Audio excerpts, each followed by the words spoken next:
За земјоделството како важна гранка во економијата, со конкретни мерки за поддршка токму на земјоделието, владата предводена од СДСМ создава модерна гранка, конкурентна во целиот свет.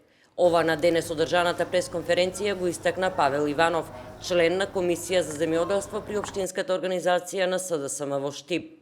Тој додаде дека земјоделците навреме ги добиваат субвенциите и сите мерки за поддршка, за да може да го планираат своето производство и инвестиции, а со уште поголема поддршка и помош ќе продолжат и во иднина.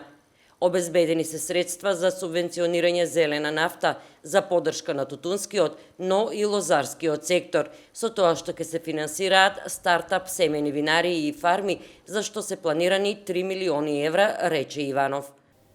Поддршка на аграрниот сектор од 5 милиони евра преку Развојна банка.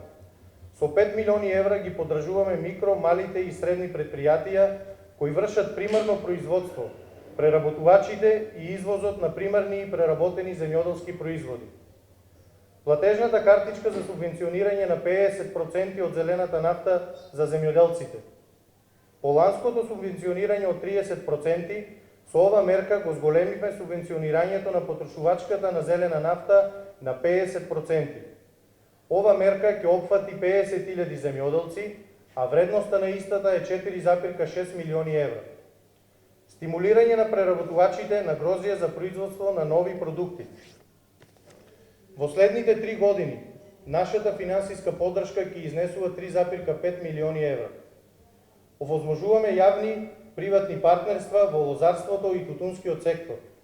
Оваа стратешка определба ќе донесе голем бенефит, првенствено за македонските лозари и тутунари, но и за самата држава и бруто домашниот производ. На краток рок, очекувањата за инвестициите треба да достигнат 10 милиони евра. Програмата за финансирање на микроземјоделски компании. Преку кредит од Светска банка од 50 милиони евра ќе се овозможи и модернизација на земјоделството со цел зголемување на конкурентноста и профитабилноста.